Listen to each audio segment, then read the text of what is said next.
The life review I had was that I suffered all the pain that I gave away in my entire life, each individual incident of it in a sequence, but I didn't see it from the outside.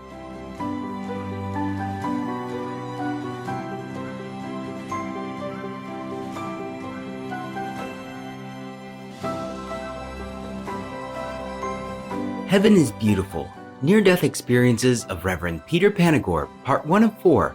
Continue watching to find out more.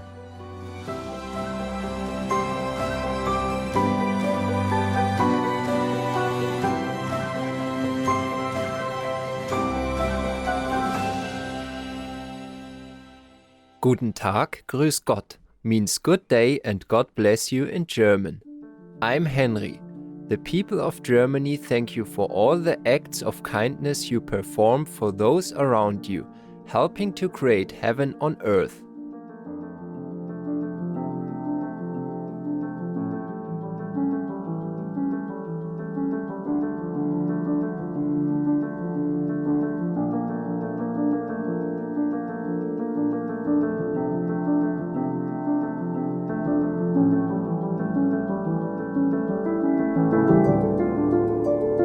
Welcome to part 1 of 4 of our series, Heaven is Beautiful, Near-Death Experiences of Reverend Peter Panagore.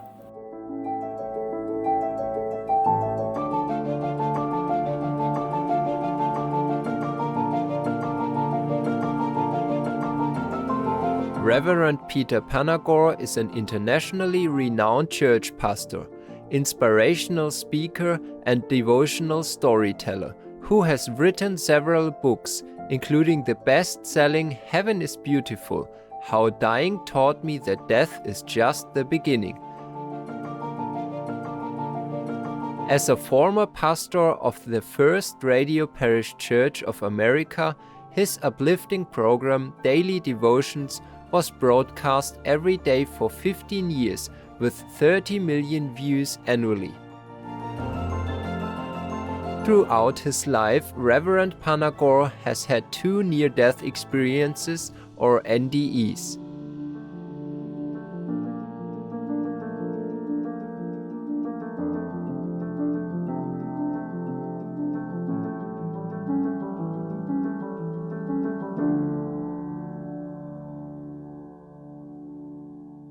In our series, Reverend Panagore shares what he experienced when he seemingly died and how these remarkable events transformed his life. He begins by telling us about his first NDE.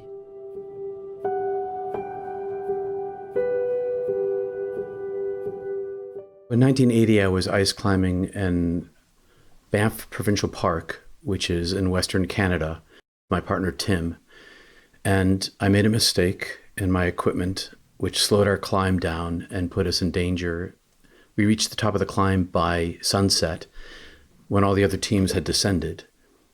We fought our way through the night with hypothermia and frostbite to get to the last rappel sometime before dawn. And hypothermia advanced to the stage of falling asleep. And that's the end game. I was clipped into the mountain, we were off the ice on the rock, and I began to fall asleep. And when I would fall asleep, I would collapse and strike the rock and wake up. And I pulled myself up this one time, and as I stood up, my peripheral vision became like a fade to black on a stage in the theater where the spotlight is wide across the stage and narrows down very rapidly to a singular point of blackness.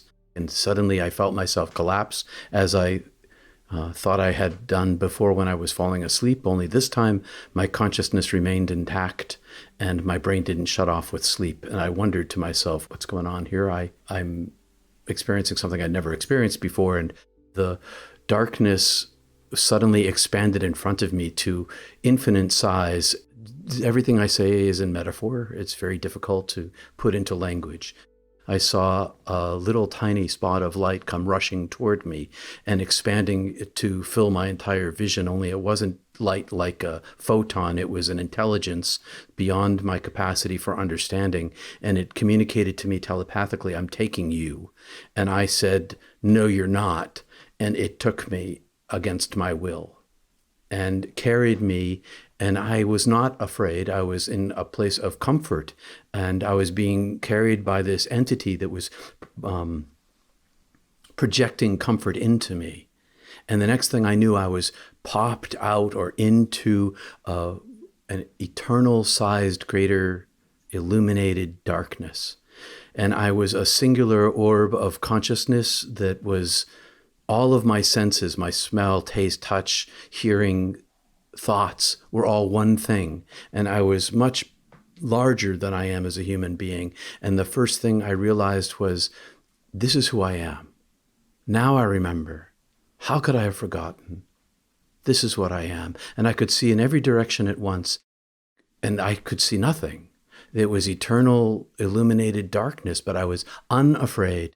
I'm in a place of all time and no time. And a portal, a doorway, an opening appeared in front of me, and I could see through this translucent and transparent flow of a shimmer of a doorway.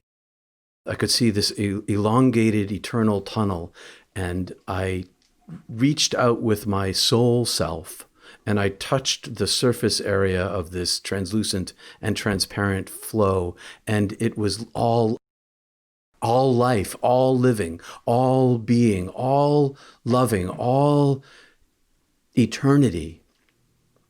It was all energy, and it flowed into me. And when it flowed into me, I heard my soul name called, and not Peter at all, but the name that created my very essence of my being.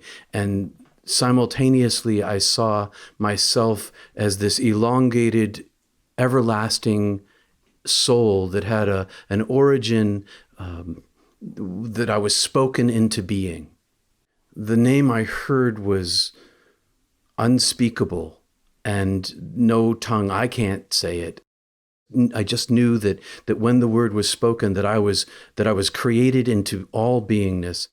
It's like I could see a singular photon, and I was that photon, and it was wave and particle simultaneously. It was part of the entity of all beingness and separate from it at the same time. And I saw the long tail of myself and my soul, and I then understood that I was utterly known, and I'd always been known and always beloved.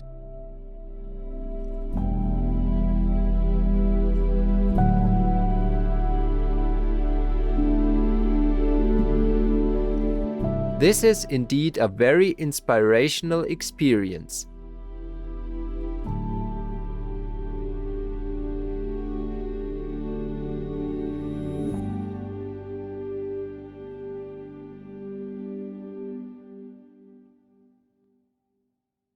During his NDEs, Reverend Peter Panagore learned many lessons about love and why we must always treat others with kindness and compassion.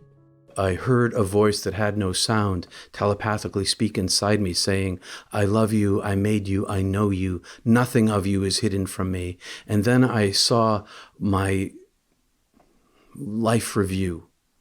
Only the life review I had was that I suffered all the pain that I gave away in my entire life, each individual incident of it in a sequence, but I didn't see it from the outside. I watched it from the perspective and felt the feeling of the individuals to whom I caused the pain. Only the little bit of pain that I thought that I caused was actually 10,000 times magnified what I had imagined that I had given them in the circumstance that I had done it, only I hadn't really given it to them, I'd given it to myself.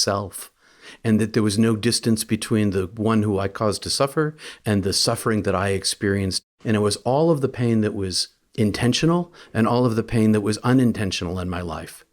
I felt all of this suffering, but meanwhile, the voice was saying to me, I know you, I love you, I've always known you, I've always loved you, you are my creature, I am creator, I made you, I love you as you are. And the pain that you caused is not your fault. It's because you were made a creature. And I could see all humanity's suffering that they caused to everyone. The result of being born into the world is the capacity for love and the capacity to cause pain, and those two coexist. And it seemed to me that I carried all this pain with me, but the thing that I carried with me most of all was all the love that I'd given away in my life, and all the love that had been given to me in my life. And the love itself became the treasure of my being, which caused me to understand the divine power of love.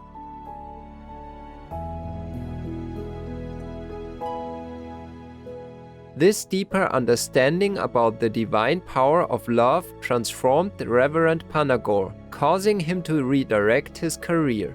During his NDE, he also learned another important lesson. Yes, it seems like every action that I took in my life was recorded. Some people call it the book of life. Every action that I took in my entire life was recorded, was known, utterly, absolutely known.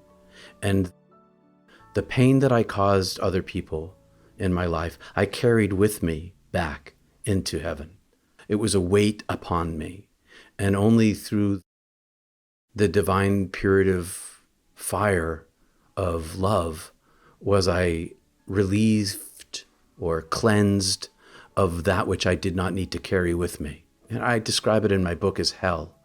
Now I think of it in terms of the Catholic language of purgatory. In order to be filled with the oneness of being, I had to abandon my own concept of self. And what gave me the strength to endure that was the love that was given to me. Love turns out to be the absolute universal treasure of life. It's the inbuilt thing inside all humanity that allows us access to the divine. It was the purity of love that saved me. And maybe that's, Jesus came and he talked about love thy neighbor as thyself. He was talking about the power of the divine, of love.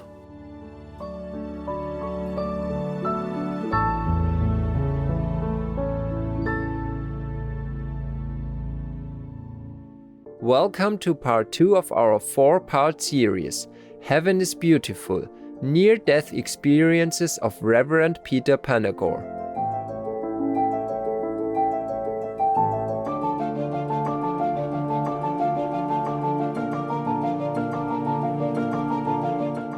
Reverend Panagore is an international best-selling author, professional speaker, and widely renowned devotional broadcaster who has had 2 near-death experiences that profoundly affected him.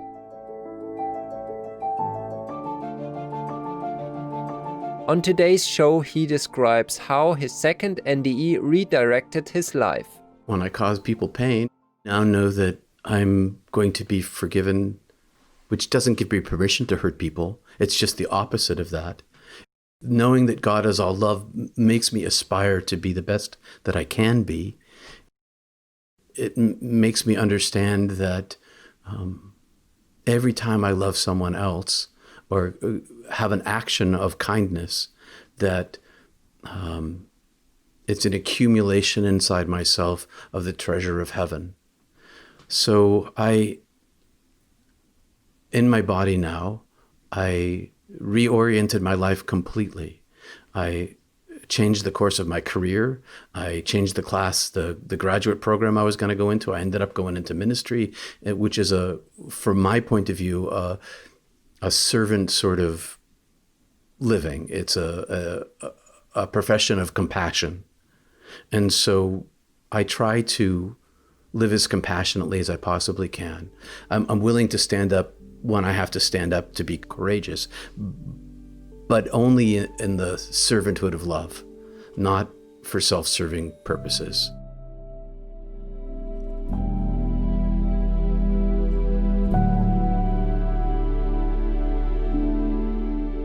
Reverend Panagore says that life here on earth is just an illusion. He next shares why he believes this is so.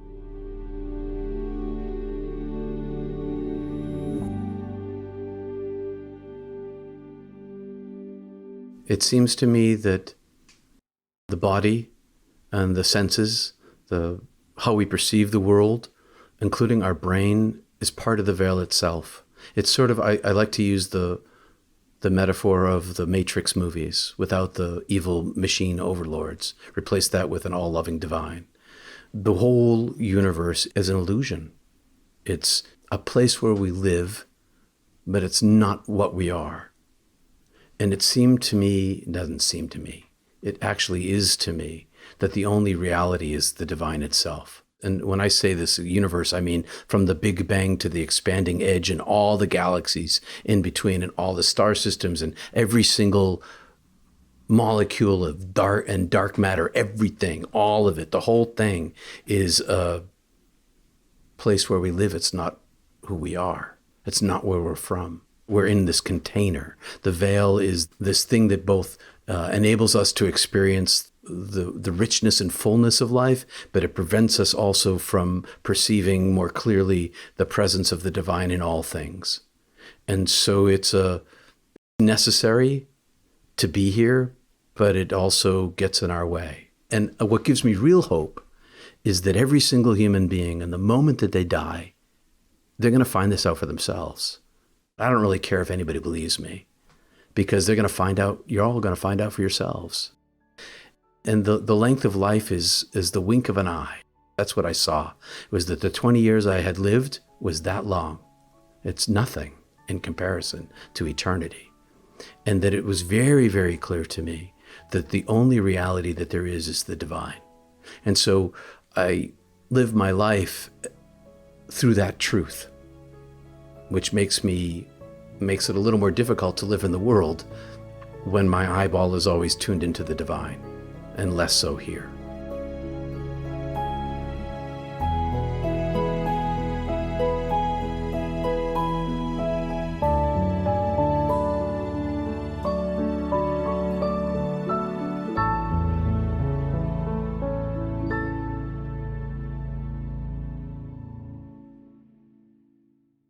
Reverend Peter Panagore has had 2 near-death experiences during his lifetime.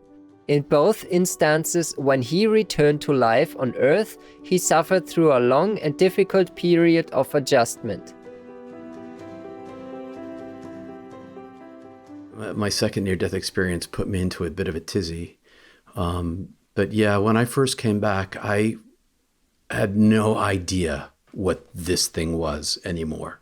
When I first came back, I had to figure out how to move my fingers and feel and eat and what it is to breathe and think.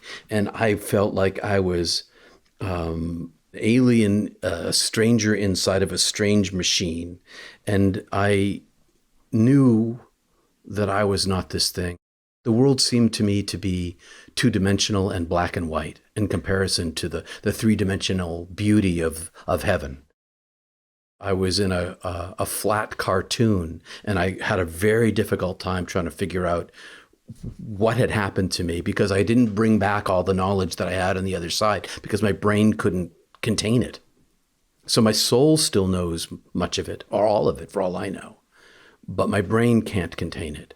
And so I went through this period, an initial period of several months of trying to keep my mouth shut and trying to figure out exactly what had happened to me.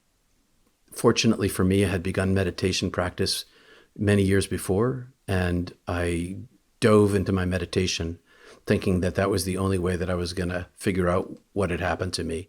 I went into a long-term depression, probably 10 years of utter sadness and longing for the oneness of being. I know that I chose to come back, but I was very angry at God for having sent me back without more information, because there was this roaring lion inside of me screaming at me all the time without language. Speak about this, tell about this. And I didn't have any language for it, and I didn't want to talk about it. And all I wanted to do was die and go home again. And so it took a long time to readjust, and I ended up going to divinity school, to architecture school, to study mysticism. So I did an independent 3-year study at Yale of the history of mysticism in the West, and primarily Western culture, in order to adopt or find language that I could structure around my experience. I dove inside myself.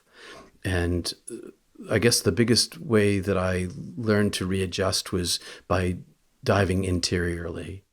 I found that Jesus was right, that if you seek heaven above all things, if you focus on the oneness of being, you get access to it.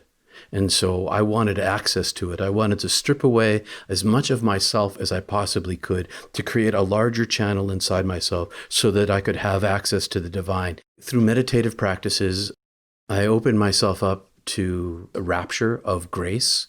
I lifted outside of myself and brought into the divine presence of the oneness of being and visions. I have visions of heaven and light.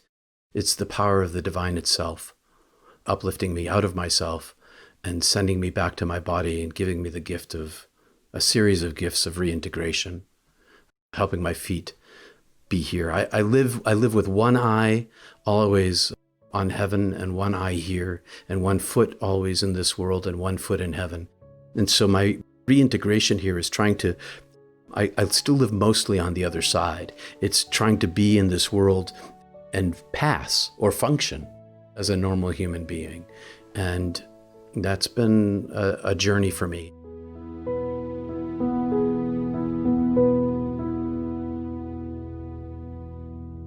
He tells us about the angel he met during his NDE.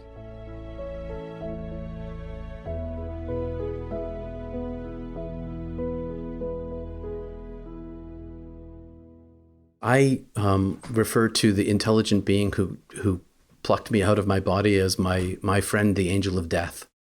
But not like an angel with wings, but an intelligence that was beyond my capacity for understanding. And a presence that was both present to me in and of itself, but also a being that has divine direct connection to the wholeness of all. And when I died the second time, in 2015 of a heart attack, the same angel of death came for me. Only this time, I knew the angel. I already knew what was going on. I was dying, and there's the angel of death. Come home, it's your time to come home. It seems to me that angel is always with me, and never not with me, and has always been with me. So I think that some people perceive angels and some people don't. Some people hear them, some people are saved by them, some people hear don't turn left here, and you don't turn left and a semi-trailer truck misses you. That kind of stuff happens all the time. So I think that angels communicate with people.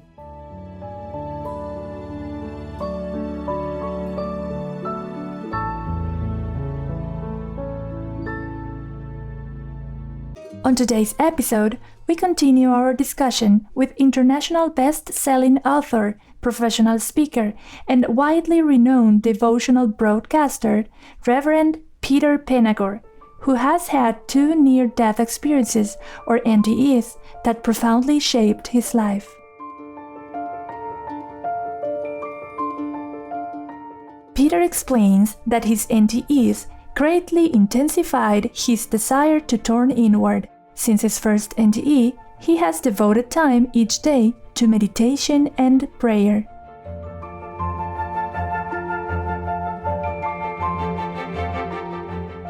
One of the side effects of near-death experience, and there's a lot of them, or after effects as people call them, can be a more direct relationship to the divine. And I think a life of meditation and prayer opens one's spiritual ear up wider, and one's spiritual eye becomes clearer.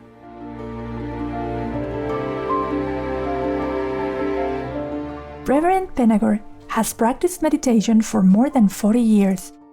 A few years ago, he had a remarkable inner experience. One evening, when he returned home after hosting a late-night broadcast program, he tried to rest.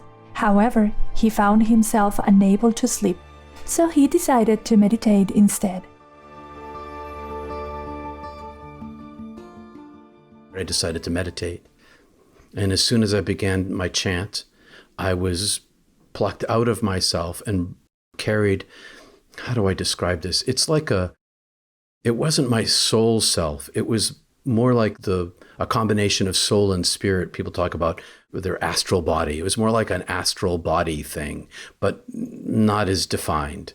And so I was plucked and pulled outside myself and brought into an ocean of sound. Some people call it the choir of angels or the cosmic music, but it was the most beautiful, complex sound of frequencies that pervaded the existence of all of the space that I was in. And it seemed like it was above the material world, but it penetrated into the material world. But I was in some sort of heaven. And I was also an individuated sphere of this very same sound of cosmic love frequency, the most beautiful music. And I was being raised up through this ocean, maybe carried by my angel. And I was raised rapidly up through this ocean of the divine self, of sound, of music. All things were made of this frequency. And as I got to the very top of it, I approached the very edge of light itself.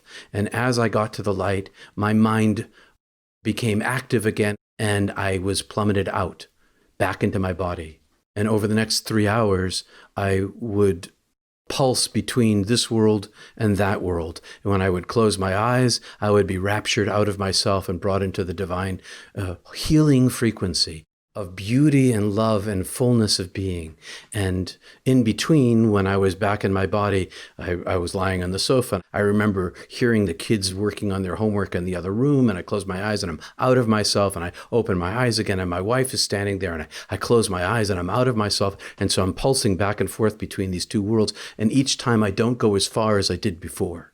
And I opened my eyes and it was over, and I began to feel back in my body again. Only once again, I was feeling the stress of being not my soul self, being contained inside this physical thing that I didn't understand anymore. And I didn't remember who Peter was. I just knew that I was this frequency. I was this love. I was this sound. I was this music. And I was not this thing. Peter explains that all human beings, rich or poor, high-ranking or living in rags, have the same inner light of the divine. But what about animals? Do they also have this radiant inner light?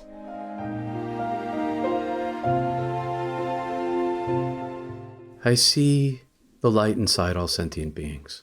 The difference with human beings is that the personas that we live within create the illusion of value. This person's more valuable than that person. The homeless person is less valuable than the CEO. That's just not true. It's not true because they're all divinely loved by God in an equal way. Everyone is particularly loved and beloved in an egalitarian way. And I see animals the same way. I look in their eyes and I see the light. And I don't see a difference between the light inside my dog's eyes or the light inside a human's eyes. It's still the same radiant light. Animals are divine beings made of light, just like human beings are.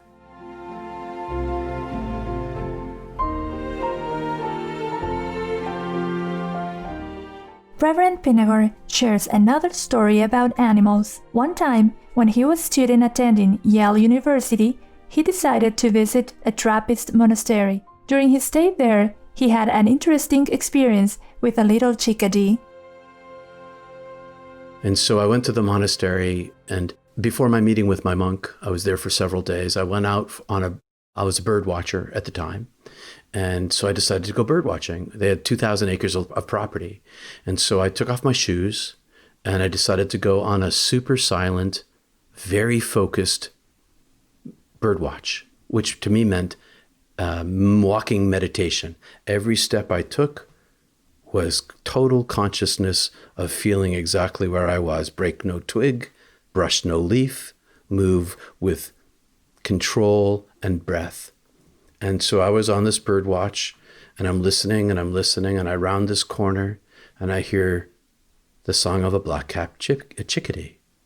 And I stop, and I'm very quiet interiorly. And I listen, and the bird comes closer to sing and closer to sing, and suddenly it lands on this branch above me. And I'm looking at it, and I put my finger up. I lift my finger up for it. And it comes down and it lands on my finger. And then it leaps from my finger and it comes up and it touches its beak to my nose and its talons to my chin, and it beats my cheeks with its wings, and it flies back up to the branch. And I'm still very peaceful and very centered and not thinking, just breathing, just being. And I look into its eyes. And when I look into its eyes, I see the divine light inside it. And I know that it sees exactly the same divine light inside of me. And it's not a separate light.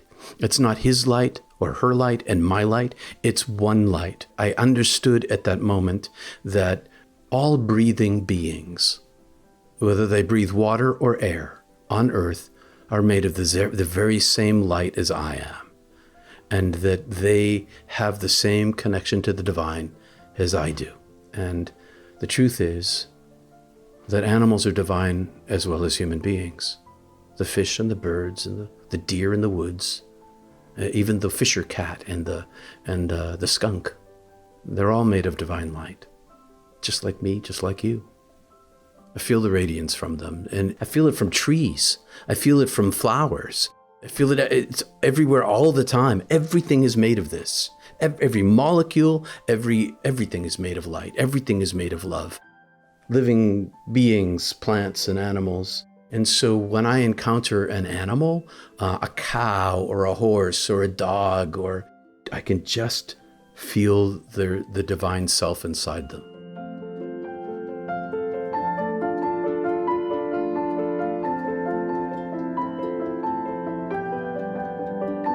Welcome to the concluding episode of Heaven is Beautiful, Near-Death Experiences of Reverend Peter Panagore.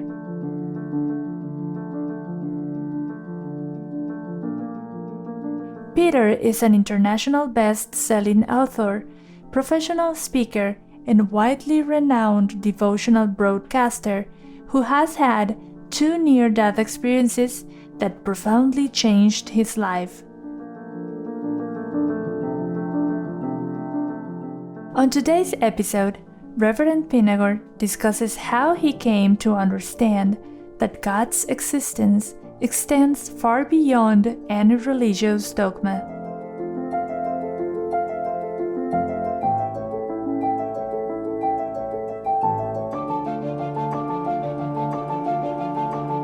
When I was dead, I perceived that God was beyond all religion, because it was beyond, the divine being is beyond all concept and understanding and containment.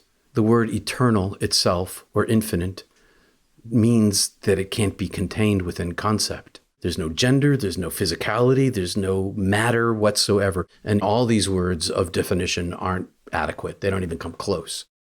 One God, oneness of being beyond capacity for humanity to understand and comprehend. It's not like the Christian God or the Muslim God or the Jewish God. Those categories didn't exist for me. The divine being is oneness of love. And that's the definition that I use the most, because it's the most universally understood. Everybody understands love.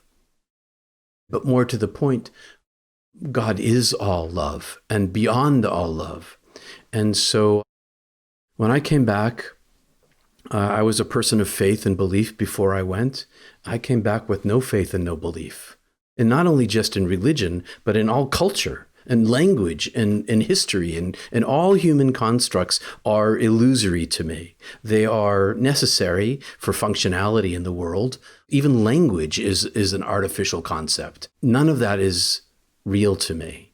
All that's real to me is the divine presence itself. And so I came back without faith or belief because I came back with knowledge. I know God is real. I'm not interested in convincing anybody because I know that I can't convince them. You can only find that on your own. But God is the reality beyond realities. And every human being has the capacity of being in the presence of the divine. Atheist, Jan, Jew, Zoroastrian, everybody, Buddhist, doesn't matter. Because at the core of the center of our being is the divine light itself. And whether you perceive it inside yourself or in any other person doesn't really matter, because that's what you are, and you'll find out the day you die.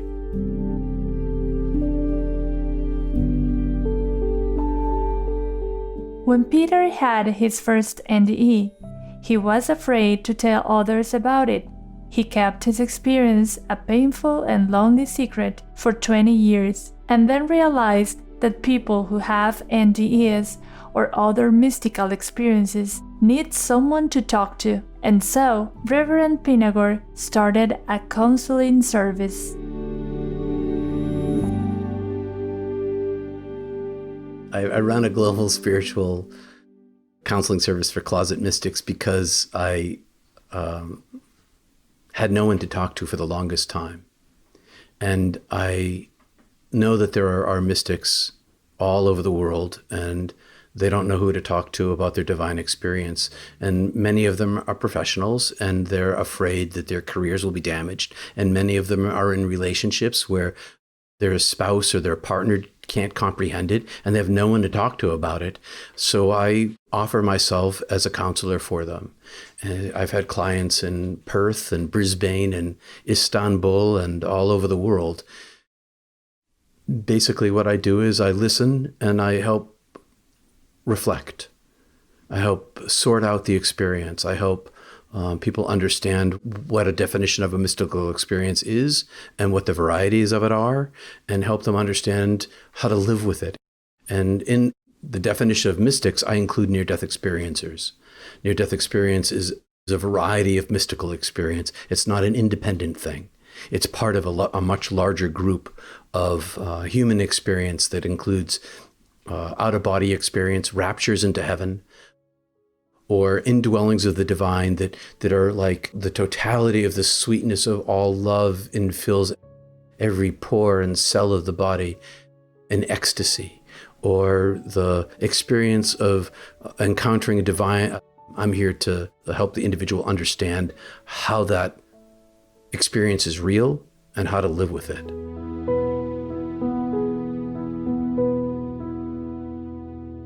We asked Peter why so many more people are having NDEs now than in the past. And are these NDEs playing a role in raising the consciousness on Earth?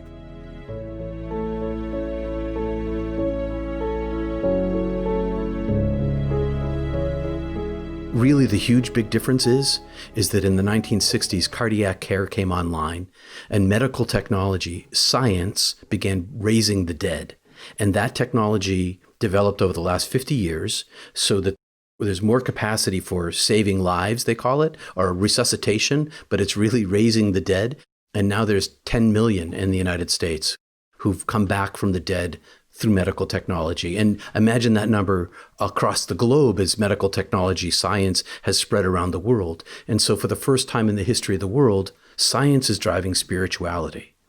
And the message that most near-death experiencers come back with is love.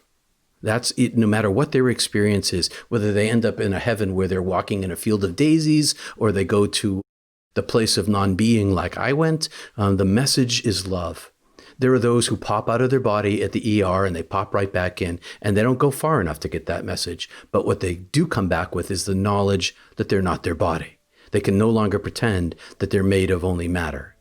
And so I think that the biggest impact that near-death experience as a global phenomenon is that for the first time in the history of the world, no matter what your religion is, people are coming back speaking about divine love things. And so science has begun researching this and is discovering it's real.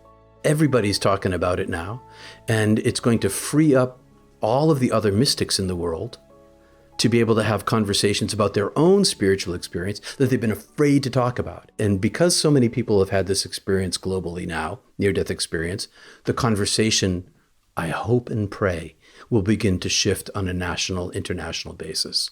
And that the impact of near-death experience based in science can shift the conversation about what it means to be a human being in relationship to each other. And maybe finally, in the first time in the history of the world, we have the coming of the new age. And I'm encouraging everyone to talk to somebody in their own life about their mystical experience, whatever it happens to be, in order to begin a local conversation. You don't have to stand in a soapbox to talk to people. Just tell somebody you love. That's all. Somebody you trust.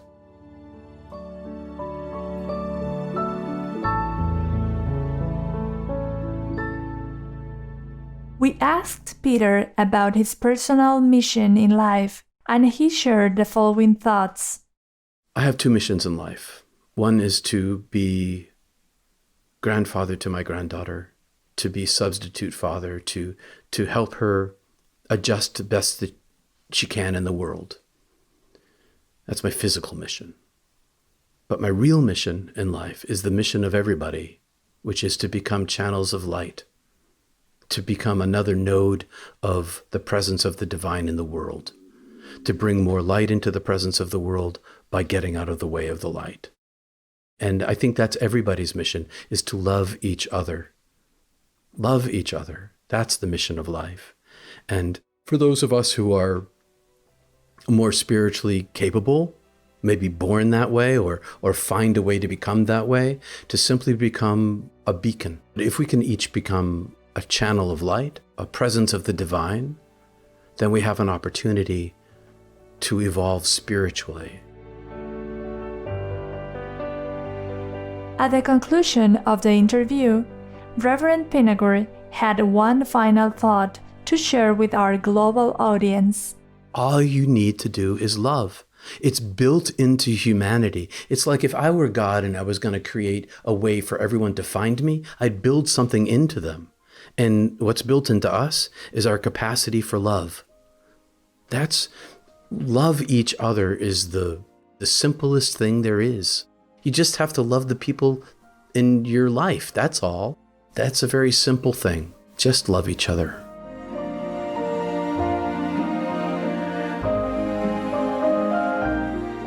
Reverend Peter Panagore, thank you for sharing your experiences and your inner wisdom. May you be blessed abundantly for your great generosity. For more information about Reverend Peter Panagore, please visit peterpanagore.love. Elegant viewers, thank you for your company today during today's episode of Heaven is Beautiful, Near-Death Experiences of Reverend Peter Panagore, Part 4 of 4. Coming up next is A Prayer for Compassion, an interview with filmmaker Thomas Wade Jackson, vegan, Part 2 of 4, right after Noteworthy News.